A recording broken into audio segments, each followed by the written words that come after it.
no sangue de Jesus, nunca houve amor assim. Sobre a morte já venceu, sua glória o céu encheu, nada irá me separar.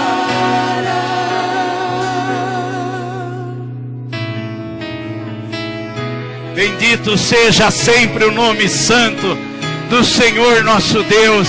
A Ele toda a glória, ao Senhor todo louvor, a Jesus a razão da nossa vida, de estarmos aqui, de respirarmos, de existirmos, de vivermos. A Jesus toda a glória, que Ele seja coroado de majestade pelos nossos lábios, pela nossa vida, pelo nosso ser. Glorificado sempre seja o nome do Senhor Jesus Cristo. Aleluia, aleluia, aleluia. Graças a Deus, glória a Deus, glória a Deus. Graças ao Senhor Jesus. Bendito é o Senhor, bendito é o nome de Jesus Cristo. Eu não sei se o Senhor te inspira tanto quanto Ele me inspira, mas o Senhor é uma fonte preciosa para a minha vida, que me faz ter alegria todos os dias. E se por acaso tem pessoas aqui que não desfrutam disso, experimente, busque a Ele. A palavra de Deus faz promessa, e ela é verdadeira, de que aquele que procura vai achar o Senhor, vai achar a manifestação do Senhor. Busque a Ele. Se você é um daqueles que chega na igreja, num templo como esse, e fala, mas essa gente é tudo doida, é um bando de biruta. Tem gente falando uns negócios que ninguém entende, tem outros gritando, tem gente chorando do nada, tem outro rindo, ficam cantando o tempo. Se você é um desses, gaste alguns segundos e fale para Deus, me faz entender o que eles estão sentindo. E o Senhor vai te revelar o que nós sentimos. E você vai ver quanto é bom se derramar na presença do Senhor. Graças a Deus, bendito é o Senhor. Queridos irmãos e irmãs, podem tomar o seu lugar, se assentar. Graças a Deus, vocês também. Valeu, Deus abençoe vocês. Nós vamos para a palavra de Deus. Antes de abrir o texto sagrado, que nessa semana o Espírito me convenceu a falar sobre ele, eu não vou falar, vou deixar para o pastor Luciano, se ele tiver que falar alguma coisa mais do Apacentai 2014 que aconteceu ontem. Só tenho que expressar minha alegria, gratidão a Deus pela vida de todos aqueles que se comprometeram, que se envolveram e que serviram. Muita gente serviu. Teve irmão na cozinha que nunca entrou na cozinha a não ser para tomar café na casa deles. E aqui foram para a cozinha fazer arroz para o pessoal comer. São líderes dos grupos pequenos que se comprometeram com o trabalho. E muita gente serviu em muitas áreas. E só tenho que expressar minha gratidão e louvor a Deus. Nós temos alguns irmãos que ontem estavam aqui, vieram de outros lugares. Tivemos uma participação muito boa. Nós limitamos sempre a 200 pessoas esse Apacentai, para termos a qualidade do serviço e o aproveitamento. O objetivo não é ter grandes multidões, mas fazer um trabalho com aproveitamento. Então limitamos as inscrições no número de 200. E mais da metade dessas pessoas que estiveram ontem aqui, são pessoas que estão diretamente ligadas à liderança da igreja. Ou como um pastor que preside um campo, ou como um dirigente de uma congregação, ou líderes efetivos numa igreja que estão atuando na direção de frente da igreja. Isso é muito significativo. Alguns desses irmãos permanecem conosco aqui no culto hoje, permaneceram aqui. É o caso dos irmãos lá do Rio Grande do Sul. E o pastor Adair, ele assim meio de improviso, mas é para o irmão cumprimentar a igreja. Eu queria que o irmão falasse, representando todo mundo que está aqui hoje, que estava ontem, não dá para todo mundo falar, mas desse uma saudação para a igreja. Vem aqui, pastor Adair. O pastor Adair é um pastor que para mim é uma boa referência de ministério. E eu digo não pelo que está acontecendo lá em Pelotas, no Rio Grande do Sul, onde ele é pastor, porque eu não tenho estado lá há muito tempo, não sei o que está acontecendo, mas pela vida dele, porque é um homem que eu conheço há décadas e sempre perseverando no trabalho. Como eu, com erros e acertos, todos nós temos, embora eu não conheça os erros, os acertos também não sei, é bom eu não conhecer, né, para não contar. Embora eu não conheça, porque eu não convivo, mas pelo fruto de tantos anos, a gente participou de diretorias do Conselho Nacional, 15, 20 anos atrás, eu não guardo data. E sempre atuando, sempre em Pelotas, servindo a Deus. Eu entendo igreja assim, é família. Igreja, o pastor está lá, o pastor não fica para lá, para cá, para lá, para cá. O pastor fica lá, ele apacenta, ele cuida do rebanho, passa momentos bons, momentos maus. Então, por isso, o irmão é uma referência para mim. Eu tenho o irmão com muita estima. Fiquei muito feliz quando eu vi na lista dos inscritos que o pastor estava para participar com a gente. E eu quero recebê-lo agora e ele saudar a todos nós, em nome do grupo, em nome lá da Igreja de Pelotas, e compartilhar conosco alguma coisa que está no seu coração. Vamos aplaudir a Deus pela vida do seu servo. À vontade, pastor.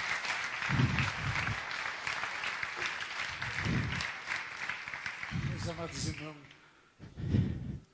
uma alegria muito grande desde sexta-feira estarmos aqui em São Paulo, ser recebido, tanto amor pelo irmão que foi nos buscar no aeroporto, em Guarulhos. Também o pastor Joel teve, ele e Leonor, já algumas vezes lá, Pelotas.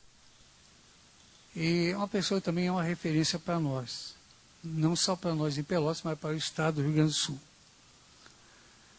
Nós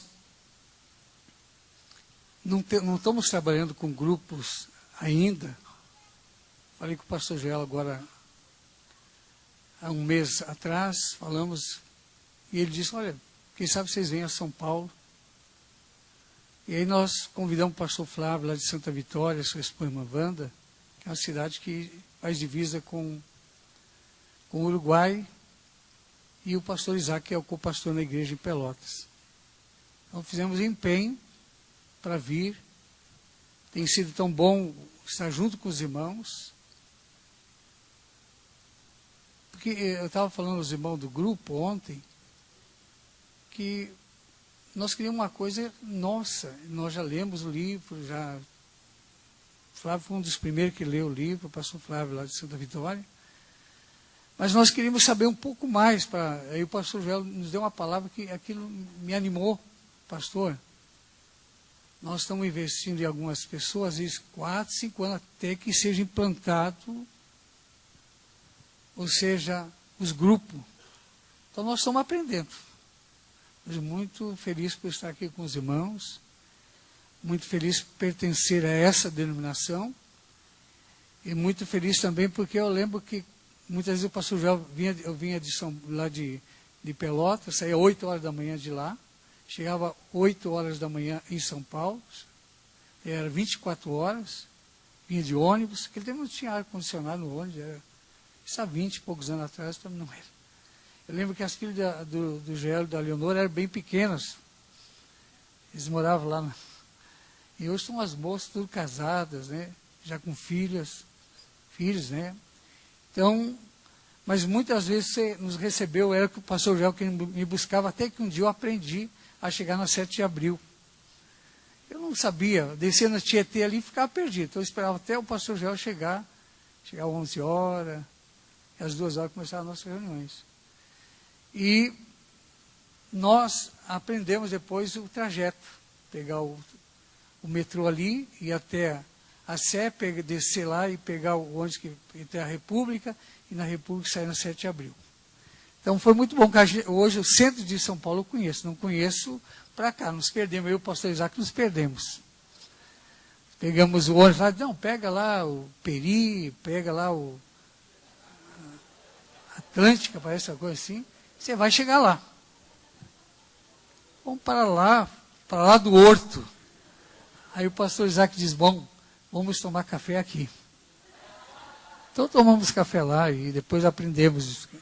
Então, meus irmãos, uma alegria muito grande para nós. Pelotas está de portas abertas para vocês, o Rio Grande do Sul está de portas abertas para vocês, sente muito honrado quando o vosso pastor, quando o missionário S. Teixeira também lá está, como esteve agora recentemente lá no seminário regional do jovem lá. Beijo no coração de todos os irmãos. Valeu, querido. Obrigado.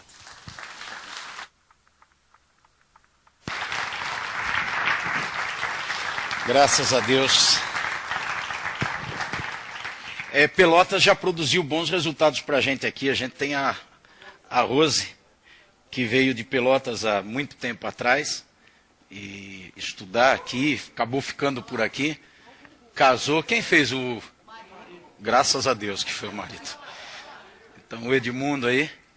A Rose, eu não sei se está agora, vem no culto à noite. Vem à noite. Então, mas é uma pessoa que tem dado muito fruto aqui na igreja. É líder aqui da UFEBRA, que a Leonor está lembrando. Vamos abrir a palavra de Deus em Gênesis. Eu começo em Gênesis, vou até Apocalipse hoje.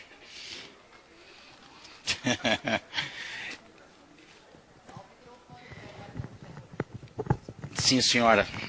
A Leonor está falando para o microfone ficar perto da boca. A gente é engraçado, né? Quando a gente é jovem, estava falando ontem, quando eu era jovem, tinha as crianças tudo pequenas, precisava de carro maior e não tinha dinheiro para comprar carro grande. Então vivia com o carro tudo apertadinho. Aí elas casaram, foi tudo embora e agora a gente tem condição de comprar carro grande, mas para que carro grande? Ando sozinho. A gente é jovem, tem um monte de ideia e não tem dinheiro para fazer as coisas. A gente fica velho, aí fica com dinheiro, mas não tem força para fazer as coisas. Estou falando isso porque quando a gente é jovem, pega o microfone e grita no microfone que as pessoas ficam surdas. A gente fica velho, fica falando baixinho longe do microfone e acha que todo mundo vai ouvir. As coisas são assim mesmo. Abri a palavra do Senhor aqui comigo, em Gênesis 14.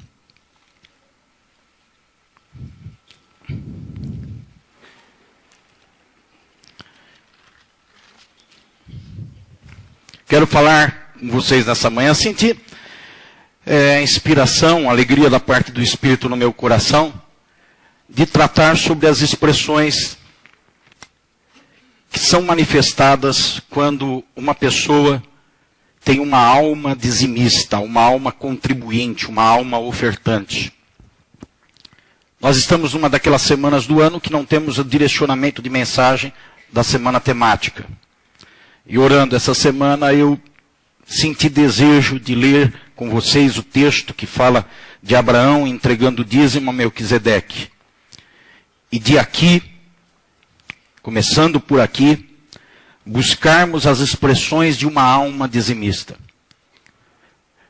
Como introdução, antes da leitura, é importante que os irmãos tenham em mente que quando eu digo que existem expressões de uma alma dizimista, eu também estou dizendo que existem expressões de um bolso dizimista. E há uma grande diferença entre dizimar com a alma e dizimar com o bolso. Há pessoas que dizimam com o bolso e há pessoas que dizimam com a alma. E eu não vou falar dos que não dizimam. Eu quero pensar sobre aqueles que dizimam com a alma. As expressões que esse dízimo traz. O valor que esse dízimo traz. Acentuo já na informação inicial que é a única contribuição que Deus aceita. A contribuição feita de alma. Então quem não dizima ou quem dizima com o bolso, está tendo uma atitude, quem dizima com o bolso, nobre no sentido de ajudar uma instituição chamada igreja. Mas não está tendo expressões que são aquelas que movem o coração de Deus para que as bênçãos do Senhor venham como resposta sobre essa contribuição. Porque todos vocês sabem, todos nós sabemos que a Bíblia traz promessas de bênção para aqueles que são generosos. Por exemplo, em Provérbios está escrito que aquele que é generoso prosperará, ele crescerá. E aquele que retém o que é justo, esse passará necessidade. Então há promessa sobre aqueles que expressam corretamente a sua contribuição. E é sobre isso que eu quero pensar com você. Até porque estou muito feliz e me sinto muito à vontade de falar com essa igreja sobre esse assunto. Porque é uma igreja que tem demonstrado, como igreja, uma alma generosa na contribuição. Nós vencemos muitas etapas, tem algumas para vencer ainda, como instituição. E isso por causa dessa expressão de alma generosa. Não vou fazer essa pregação, penso eu, como uma cobrança à igreja, mas sim como um encorajamento aos irmãos para perseverarem tendo alma generosa, tendo expressões de generosidade na alma. Nós estamos aqui nesse templo, ainda falta construir uma parte, só não terminamos a construção porque não é a nossa prioridade. Nós não estamos com os olhos nisso. Nós temos outras prioridades que envolvem a nossa ação no dia a dia, o consumo dos recursos da igreja. E a construção vai acontecendo naturalmente, no momento certo. Já estamos sentindo, o pastor Luciano tem falado comigo que tem sentido uma inquietação, que está começando a chegar a hora.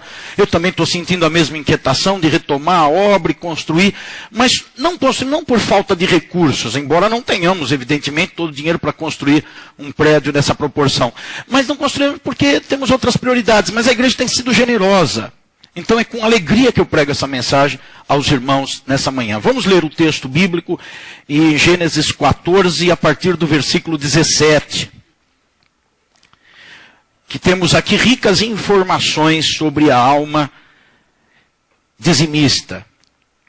Diz o versículo 17: voltando Abrão da vitória sobre Quedorlaomer e sobre os reis que a ele se haviam aliado, o rei de Sodoma foi ao seu encontro no vale de Savé, isto é, o vale do rei.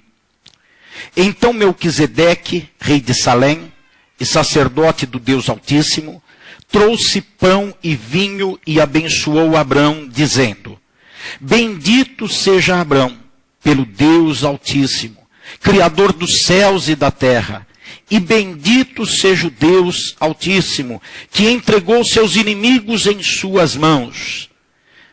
Final deste versículo 20 diz: e Abrão lhe deu o dízimo de tudo. O rei de Sodoma disse a Abrão: dê-me as pessoas e pode ficar com os bens. Mas Abrão respondeu ao rei de Sodoma: de mãos levantadas ao Senhor, o Deus Altíssimo, Criador dos céus e da terra, juro que não aceitarei nada do que pertence a você, nem mesmo um cordão ou uma correia de sandália, para que você jamais venha a dizer: eu enriqueci Abrão. Nada aceitarei a não ser o que os meus servos comeram e a porção pertencente a Aner, Escol e Manré, os quais me acompanharam, que eles recebam a sua porção. Entrando no capítulo 15, vamos ler até o versículo 6.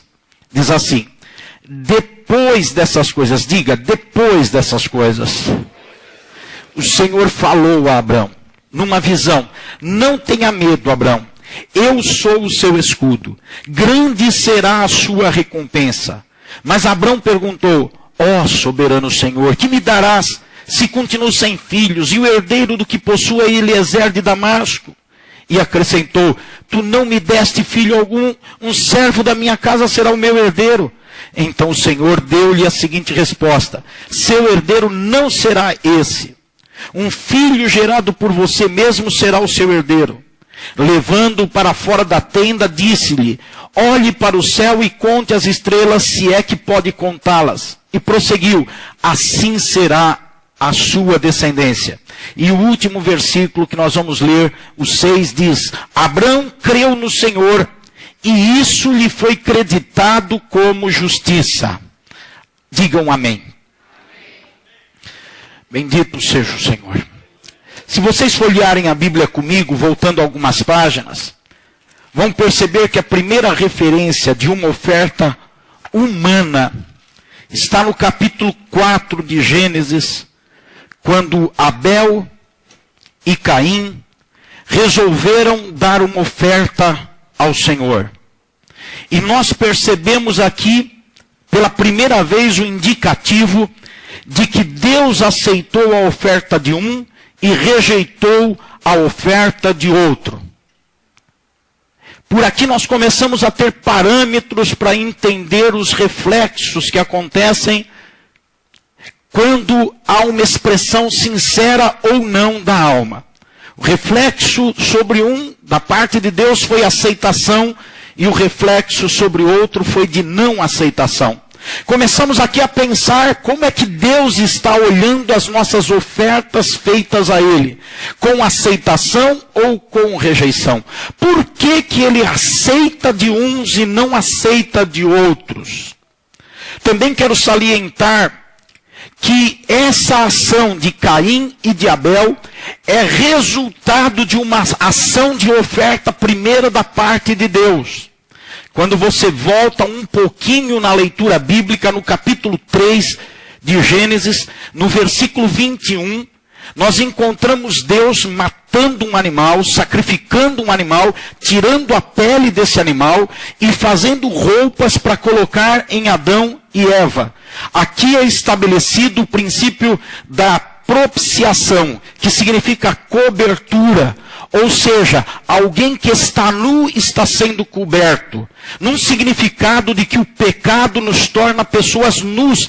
E pessoas nuas são pessoas que estão sem uma liberdade, não estão à vontade. Não ficam à vontade. Já pensou alguém nu aqui no nosso meio? A vergonha? Como é que fica?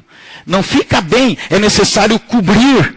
Então Deus cobre Adão e Eva como uma oferta. Ele faz uma oferta para eles. Nós estamos na época de oferta, né? Vocês vão para o shopping comprar camiseta, os mais mão de vaca compram meia, e a gente vai dando as ofertas para as pessoas. E a gente vai entregando as ofertas para a cobertura das pessoas. E nós temos aqui Deus fazendo uma oferta. Em retribuição dessa oferta, nós temos agora Caim e Abel fazendo ofertas. Só que a oferta é aceita de um e de outro não.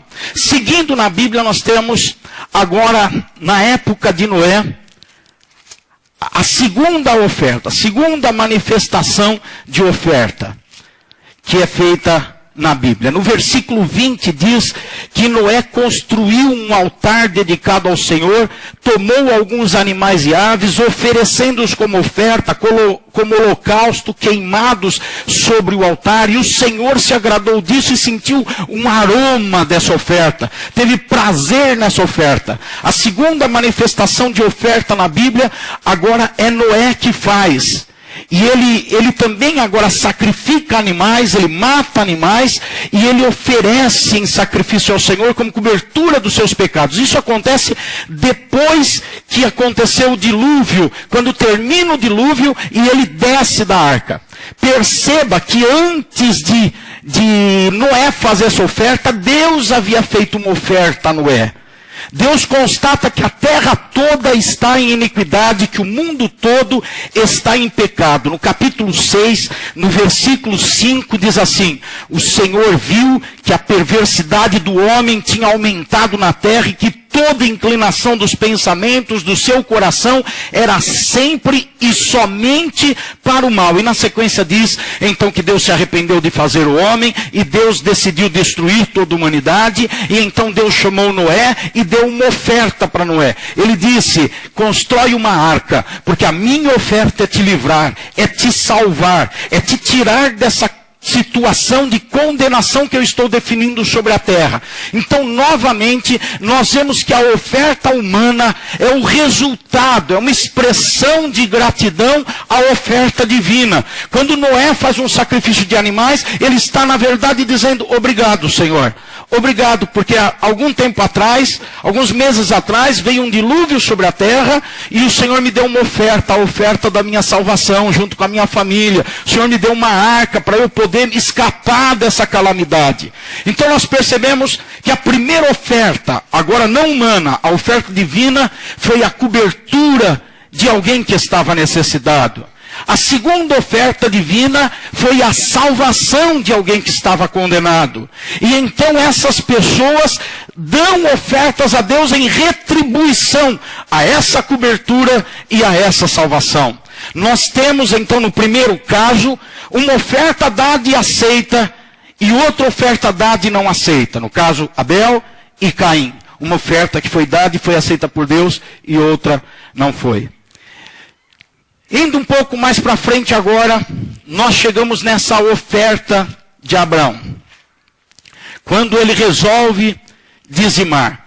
E aqui nós aprendemos, irmãos, as expressões dessa oferta que Abraão faz, que mostram essa alma dizimista, essa alma contribuinte, que estava em Abel, que estava também em Noé, e que agora está em Abraão.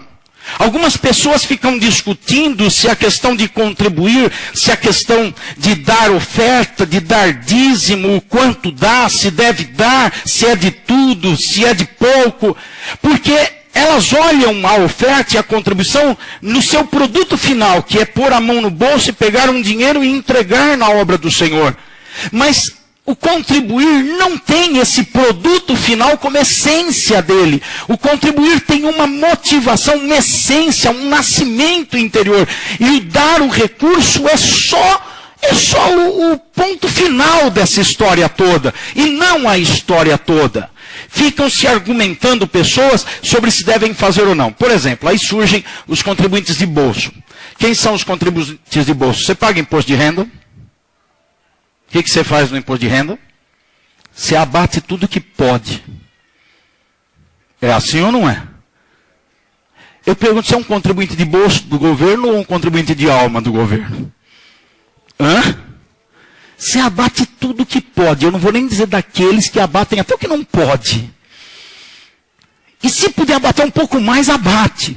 E fica depois ansioso para receber de volta. Você não espera ansiosamente a devolução do imposto de renda, aqueles que têm devolução? Apareceu lá para mim que estava tal dia liberada, eu fiquei uma semana olhando se não, por acaso não vinha antes no site. Então quando a gente é contribuinte de bolso, no caso do governo, a gente abate o que pode, faz as contas necessárias, procura pensar direitinho em cima daquilo, para não errar em nada, porque tem medo de uma retaliação, malha fina chama essa retaliação. Tem medo de uma retaliação, e no final a gente paga com lágrimas, ou não? Ou você paga o imposto de renda feliz da vida. Quando você pega o seu olerito, os assalariados, ou aqueles que pagam o DARF, você pega aquilo e paga dizendo que alegria que eu tenho no coração nesse momento. É assim? Não, às vezes a guia vai meio molhada de lágrimas, porque nós fazemos aquilo como contribuintes de bolso. Agora, quando nós temos uma contribuição de alma é diferente. Tem outras expressões. E aí chega Abraão trazendo para nós o ensinamento no comportamento das expressões de alma. Expressões encontradas em Abel, expressões encontradas em Noé. E o dízimo está sendo dado aqui por Abraão numa época anterior à lei, muito antes de Moisés. Moisés trouxe uma normatização humana, institucional dessa contribuição. E a graça em Jesus trouxe uma ampliação dessa contribuição. Não no sentido de valores eu estou falando nas expressões disso. Nas expressões manifestadas no ato de dizimar, no ato de contribuir. Quando nós olhamos para Abraão, eu vejo algumas expressões. Vamos para a primeira, no versículo número 17. Voltando Abrão da vitória sobre Quedorlaomer. Ele foi para uma guerra descomunal. Ele tinha 318 soldados e ele foi lutar contra 4 exércitos, os principais exércitos da época, com milhares de soldados. Esses 4 exércitos haviam vencido outros 5 exércitos recentemente. E o que motivou Abraão a lutar contra esses 4 exércitos é por causa de um sobrinho dele, chamado Ló, que tinha sido levado escravizado por esses exércitos. E ele ficou indignado e disse, eu vou recuperar o meu sobrinho Ló. E foi guerrear contra esses 4 exércitos, 318 contra milhares, e venceu. Quando ele volta dessa vitória, o que eu entendo? Eu entendo aqui que a primeira expressão de uma alma dizimista é uma expressão de vitória. É uma expressão feita por alguém que se considera um vencedor. Alguém que sabe que é um vencedor.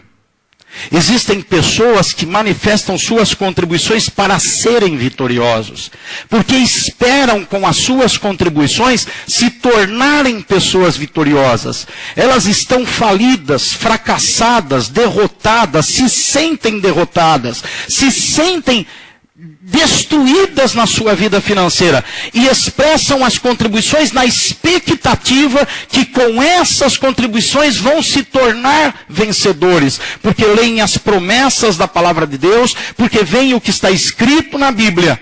Mas Abraão não é assim. Ele expressa a sua vitória. Eu diria que vencedores dizimam. Pessoas que são vencedores na alma, vencedores no coração. Eu não estou me referindo a pessoas que têm dinheiro, que têm muita prosperidade financeira. Eu estou falando daquelas pessoas que com o que têm sabem que são vencedores com aquilo. Tem uma postura de vencedor. Vencedor é uma postura. A postura do vencedor não está expressa no que ela tem, mas no que a pessoa é. E aqui, Abraão, ele expressa que ele é um vencedor. É por isso que ele dá o seu dízimo a Melquisedeque. Diz que ele estava voltando de uma vitória. Então, dizimar é um comportamento natural para vencedores que reconhecem que vem de Deus a força da sua vitória. Ele está chegando ali sabendo, eu tinha 318 e do lado de lá milhares. Eu sou um vencedor e por isso eu estou entregando a minha oferta a Deus. Eu sei da minha vitória. Irmão, você está vivo, está em pé, está vestido no meio de um mundo corrupto e sujo. Você é um vencedor, porque até aqui Deus te sustentou em vitória. Você tem vitória, por isso que você consegue andar, consegue pegar condução, consegue ter uma bicicleta, um carro, consegue trocar de carro, consegue pagar um aluguel ou uma prestação de casa, consegue levantar de manhã da cama, encontra uma roupa para vestir. Às vezes você tem até roupa lá que já faz 6 meses que não usa, porque está lá aquela blusinha que você comprou no Natal de 10 anos atrás e ainda não usou. Então você sabe de tantas coisas que você tem, não é porque Deus vai te dar vitória, é porque você já é um vencedor. É por isso que você está em pé. É por isso que você comeu ontem, vai almoçar hoje, está aqui agora, bem vestido, está aí perfumado, espero. Porque você é um vencedor. Aleluia. Essa é a expressão que estava em Abraão. Abraão não estava assim entregando aquela oferta a Melquisedeque pensando a partir de hoje as coisas vão melhorar. Está aqui. Ele não estava entregando dizendo eu vou ter vitória depois disso que eu estou fazendo, está aqui. Ele está de mãos levantadas dizendo eu sou mais do que vencedor, está aqui, olha. Eu sou um vencedor, está aqui a minha expressão de vitória. Está aqui a minha expressão de vitória. Um vitorioso é alguém alegre, alguém feliz. É por isso que lá no Novo Testamento, quando se regulamenta, quando Jesus amplia as contribuições, ele fala que tem que dar com alegria. Paulo norteia isso na verdade. Paulo diz assim, aquele que dê com alegria. Vencedor não é triste, concorda comigo? Vencedor é alegre. Vencedor tem conquista. Então o vencedor ele vai fazer com alegria. A primeira expressão então é essa expressão de alegria. A segunda expressão é uma expressão de espiritualidade. Quando Abraão volta, 2 personagens vêm ao encontro dele. Diz a Bíblia que vem o rei de Sodoma. E o rei de Sodoma está grato a Abraão. Porque Sodoma é uma daquelas nações que foi derrotada pelos 4 reis. E tudo que Sodoma tinha foi levado cativo pelos 4 reis. O rei de Sodoma ficou sem nada. Ló, o sobrinho de Abraão, morava em Sodoma e foi levado também como cativo. Quando Abraão vence aquela batalha contra os 4 reis, ele toma todo o despojo e ele traz também o seu sobrinho Ló. E o rei de Sodoma vem em direção a Abraão agradecido e diz para Abraão, Abraão é o seguinte, tudo que você conquistou, todos os bens que eram nossos e você tomou dos 4 reis, pode ficar para você. Pode ficar para você. É a recompensa pelo seu trabalho, pela sua luta. Só me dê as pessoas, a população, o povo lá de Sodoma para eu voltar a ser rei sobre eles. Só me dê o povo. De um outro lado vem Melquisedeque. Melquisedeque não traz nenhum tipo de proposta assim. Melquisedeque vem apenas com 3 coisas. Ele vem com uma palavra abençoadora nos lábios. Melquisedeque chega e a Bíblia diz que Melquisedeque era um sacerdote sem linhagem, sem descendência. Não teve filhos, não teve uma ascendência comprovada por ninguém, não teve filhos. Em Hebreus diz que Jesus é um sacerdote da linhagem de Melquisedeque. Ou seja, é alguém totalmente espiritual, alguém totalmente voltado para Deus. E Melquisedeque também vem de encontro. Imagine, cria aí na sua mente a tela mental de vir o rei de Sodoma dizendo, fique com todos os bens. E do outro lado vem Melquisedeque trazendo uma palavra de bênção. E dizendo, eu te abençoo com a bênção do Deus Altíssimo. Está escrito aqui, bendito seja Abraão, versículo 19 desse capítulo 14. Pelo Deus Altíssimo, Criador dos céus e da terra, bendito seja o Deus Altíssimo que entregou seus inimigos em suas mãos. Então, o Melquisedeque vem com uma palavra de bênção, traz um pedaço de pão e dá para Abraão um pedaço de pão e traz um pouco de vinho e dá um pouco de vinho para Abraão. Então Melquisedeque traz palavra, pão e vinho. O rei de Sodoma traz o quê? Traz todas as riquezas e diz, são tuas. O que Abraão escolhe? Abraão se volta para o rei de Sodoma e diz para ele, não quero nada. Ele despreza os bens materiais. Ele despreza o ouro, a prata, o dinheiro, todos os recursos que o rei de Sodoma oferece para ele. Ele diz, não quero. Eu não quero nada. Ele se volta para Melquisedeque, e o que ele faz com Melquisedeque? Ele entrega o dízimo de tudo a Melquisedeque. Perceba a expressão de valorização do espiritual em detrimento do material. Perceba que ele deixa de lado o material e ele diz o que é mais importante para mim é a palavra de bênção que vem sobre a minha vida. É o pão que representa o sustento para a minha vida. É o vinho que representa a alegria da minha vida. Sabe o que está sobre você? A palavra de bênção da boca de Deus. Sabe o que te sustenta? O pão da vida que é Jesus Cristo. Sabe o que traz alegria sobre você? O cálice da nova aliança representada pelo vinho, que é o sangue do Cordeiro que te salvou e você tem a alegria da salvação. São pessoas que valorizam o espiritual em detrimento do material, que sabem expressar com a alma a ação de dizimar. Elas entregam o dízimo porque elas são pessoas que olham para o espiritual e dizem, o espiritual é o melhor para a minha vida. Na verdade, quando a pessoa entrega o dízimo, ela diz, o meu sustento vem da palavra de Deus. A minha alegria vem da minha salvação. E a boca de Deus é que direciona meus passos. E eu encontro tudo isso na igreja. Eu encontro a palavra de Deus, eu encontro a alegria da salvação junto com os irmãos. Eu celebro ao Senhor, então eu quero expressar que eu valorizo o espiritual. É mais importante o espiritual. Essa é a segunda expressão. A terceira expressão é uma expressão de dependência. Olhem comigo, por favor, o versículo número 23. No contexto, nós temos aqui o rei de Sodoma fazendo aquelas ofertas para Abraão.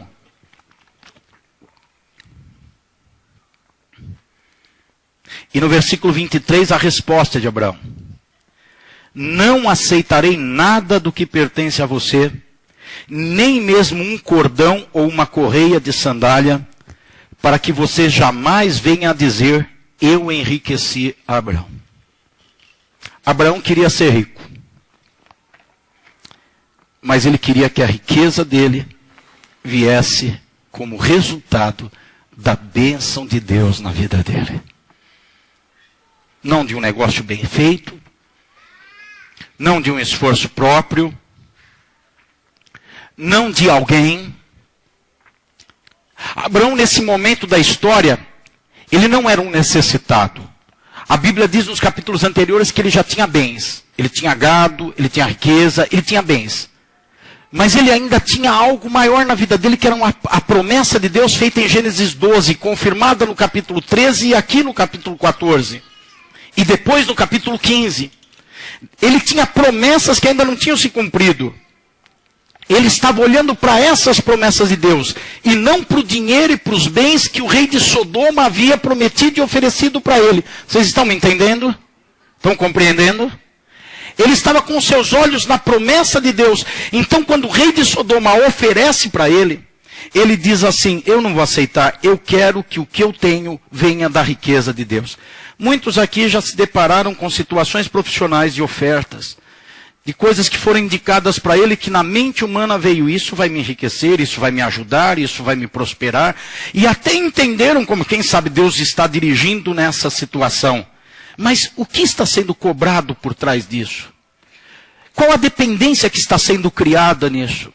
Existem pessoas que estão profundamente dependentes de uma empresa, de um negócio, de uma venda, de um salário, de um holerite, de uma carreira. Elas estão presas nessa dependência. Queridos, aquelas pessoas que têm uma expressão de dízimo de alma e contribuem com a alma, não precisam, não devem ter essa dependência. A nossa dependência é do Senhor. Se a empresa falir, o Senhor não vai falir, Ele não vai deixar você falir. A tua carreira não é construída através das ofertas que chegam, ela é construída pela bênção de Deus que vem sobre a sua vida. Essa é a promessa de Deus para nós. Nós estamos debaixo dessa promessa de Deus. Assim como Abraão estava vivendo debaixo da promessa de Deus. Ele não queria sair debaixo da promessa de Deus. E é por isso que ele diz, eu não aceitarei. Eu não quero nada que alguém venha dizer, eu te enriqueci. Ele diz, eu quero ser enriquecido por Deus. Eu tenho promessa de Deus. Quantos têm promessa de Deus na sua vida e confiam nessas promessas? Manifeste isso. Bendito seja o Senhor. Essas promessas vão se cumprir na sua vida. É Deus que fez, é Deus que vai cumprir. Amém? Bendito seja o nome do Senhor Deus. No livro Adoradores de Mamon, eu li esses dias, escrito por Oséias Pontes, lá diz que o dízimo vem do latim e significa acumular, crescer ou ficar rico na palavra original. É décima, dízimo é décima do latim. Mas no sentido da raiz da palavra significa acumular, crescer e ficar rico. Então, quando Abraão resolve dar o dízimo, rejeita a oferta do rei de Sodoma e diz, eu não vou ficar rico pelos teus caminhos ou pelos caminhos naturais, porque você vai me enriquecer. E com a outra mão ele pega o dízimo, ele entrega o dízimo, ele está dizendo, eu vou ficar rico e abençoado, porque Deus vai me enriquecer, eu vou acumular, eu vou crescer em Deus. É esse o caminho que Deus tem para a nossa vida, enriquecer através dele. E Deus quer nos prosperar, quer nos abençoar. Leia a palavra, você vê o quanto Deus deseja fazer isso. Mas se nós seguirmos o caminho que Ele indicou, nós chegaremos a essa vitória. Depois, no capítulo 15, eu pedi para vocês repetirem algumas palavras. Foram as primeiras palavras do versículo 1, onde está escrito, depois dessas coisas, o Senhor falou a Abraão. Pense comigo, irmãos, se não seria normal pensar que Abraão deu o dízimo depois que Deus falou com ele. Mas o texto mostra o contrário. Depois dessas expressões, depois dessas coisas acontecerem, foi aberto um caminho para uma sensibilidade espiritual. Na verdade, quando Abraão rejeita o enriquecimento natural, o enriquecimento humano, quando ele rejeita esse sistema, ele se torna sensível para ouvir a voz de Deus. É depois que ele rejeita esse caminho. Muitas pessoas têm se endurecido no coração e no ouvido em relação a Deus, nas coisas do seu cotidiano. E eu não estou falando só da área financeira, eu estou falando nas decisões do dia a dia, no rumo a ser dado nas coisas, na hora de fazer algo, de não fazer algo, de gastar um dinheiro ou de ganhar um dinheiro. Tem se ensurdecido em relação a Deus. E o que Deus fala não tem efeito na vida deles, porque Deus fala no ar, Deus não fala para eles. Por quê? Porque eles estão insensíveis. Paulo escreve a Timóteo e diz que aquele que quer ficar rico, segundo esse conceito do rei de Sodoma, essa pessoa cria armadilhas para a sua vida. E ela cai em armadilhas nocivas e ela é destruída por essas armadilhas. Então a pessoa fica presa e ela se torna uma pessoa insensível ao que Deus fala. Está claro o que Deus diz, mas ela não consegue perceber. Mas aqui no texto diz que depois desse comportamento, depois dessas expressões que Abraão teve, Deus viu um canal aberto para voltar a falar com Abraão. Deus já tinha falado antes. Quantos já ouviram Deus falar com a sua vida? Pelo menos uma vez. Presta atenção, eu não estou falando do ouvir genérico. Hoje vocês estão ouvindo a palavra de Deus, portanto estão ouvindo o Senhor falar com a sua vida. E isso nós ouvimos sempre. Eu estou falando daquela voz de Deus. Como, por exemplo, quando eu tinha 16 anos de idade, em cima do telhado da casa da minha mãe, lá na Penha, numa madrugada, sentado em cima do telhado e orando, com 16 anos, sem conhecer nada da Bíblia, recém-convertido, o Senhor falou comigo, desce e leia o Salmo 119. E eu comecei a ler o Salmo 119 e o Senhor falou comigo, é para isso que eu estou te chamando. Para que você abra a sua boca e pregue essa palavra. E a sua vida vai ser ocupada desse jeito. Foi uma forma particular de Deus falar comigo. Deus falou comigo. Eu confesso que essa forma particular e pessoal não acontece todo dia e toda hora. Em toda a minha carreira tem algumas vezes que Deus falou comigo assim de uma forma particular. E não são tantas quanto talvez alguém imagina. Deus me fala como fala com todo mundo, de uma maneira genérica, pela palavra, cada culto, cada vez que eu leio a Bíblia. Mas dessa maneira particular, poucas vezes. Quantos já ouviram Deus falar com você assim, particularmente? Pelo menos uma vez na vida. Amém. Deus havia falado com Abraão dessa maneira particular em Gênesis 12. E em Gênesis 13 e 14 acontecem coisas. Se Abraão tem um comportamento, uma expressão diferente na sua generosidade, no capítulo 13 e 14, a voz de Deus vai ficando ensurdecida para ele. Ele não ouve mais, ele deixa de ouvir. Eu não vou perguntar, mas provavelmente muitas pessoas que hoje estão por aí, ou aqui, ou lá fora, dizendo, eu ouvi Deus falar comigo, já faz muito tempo que não ouve mais Deus falar. Já não tem mais isso de Deus chegar e falar com ele. Que seja daqui 3 anos, que seja a cada 5 anos, mas não tem mais isso. Por quê? Porque foi ficando insensível à voz de Deus. Na caminhada não teve as expressões corretas, as decisões certas. Quando o rei de Sodoma chegou na vida dele e falou uma proposta, ele disse, opa, é essa mesmo que eu pego, eu não sou bobo, o mundo é dos vivos, eu tenho que pegar essa coisa para mim, é agora mesmo, eu vou ficar com todos esses bens. E até deu graças a Deus o caminho que Deus preparou. Não, Deus não precisa desses caminhos, Deus tem o caminho sobrenatural para encher a tua vida, para abençoar a tua vida, e ninguém poder dizer, fui eu que enriqueci o camarada. Ele é rico pela bênção de Deus que está na vida dele. É assim que Abraão escolheu. E agora chega aqui, ele é uma pessoa sensível, Deus chega e fala com ele. E o que Deus fala com ele? Deus volta a fazer promessas. Deus vem confortar. No versículo 1, Deus fala, não tenha medo. Eu sou o teu escudo. Grande será a tua recompensa. Por que Deus está falando de recompensa, irmãos? Recompensa não é algo que a gente recebe em retribuição. Recompensa é isso. Você faz alguma coisa e alguém superior te recompensa pelo que você fez. Deus chega para Abraão e diz, a sua recompensa é grande depois dessas coisas. Vocês estão percebendo a bênção do dízimo como que ela vem? Uma expressão de espiritualidade, uma expressão de dependência, uma expressão de uma vida vitoriosa. Aí depois dessas coisas, o Senhor encontra um canal aberto para falar, e o Senhor vem dizendo 3 coisas. Primeiro, não tenha medo. Segundo, eu estou aqui segurando as pontas para você, eu sou o teu escudo. E terceiro, você vai ter recompensa por essas expressões. É assim que o dízimo funciona na alma generosa, na alma dizimista. E concluindo essa palavra, já vamos, o Ministério de Louvor pode subir aqui, André, para cantar um louvor a Deus. No versículo 6,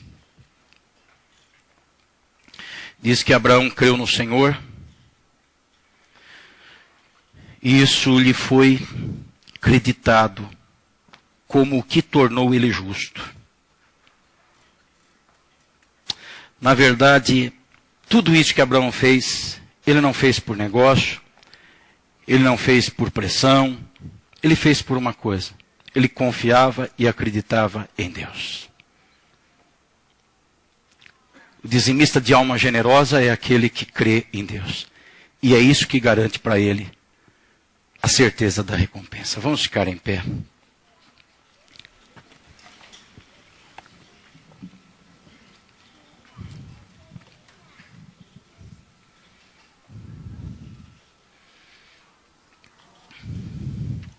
Curva a sua cabeça, feche seus olhos. Eu quero ter um momento particular aqui na frente de oração com os irmãos que estão encontrando dificuldades para serem dizimistas. Vem aqui se você é uma dessas pessoas que está tendo dificuldades para ser dizimista. Não vou tentar dimensionar qual é a dificuldade, qual é o motivo. Não vou tentar dimensionar se você até está dando dízimo e está dando com o bolso e não está expressando alma. É uma particularidade tua com Deus. Mas assim como Abraão foi abençoado por Melquisedeque, eu acredito que devo ser uma pessoa que chama a bênção de Deus sobre a sua vida. Então eu quero, não no microfone, mas aqui embaixo, orar com os irmãos que estão encontrando dificuldades para serem dizimistas, por qualquer motivo e ordem. Eu penso que podemos cantar, louvar o Senhor, e eu vou esperar 1 minuto ou 2 aqui embaixo. E se vier alguma pessoa, algumas pessoas, então eu vou orar junto com vocês aqui. Os irmãos que sentem, desejam a necessidade de se aproximar, venham aqui para nós orarmos juntos.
Pode me impedir.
sua mão assim comigo.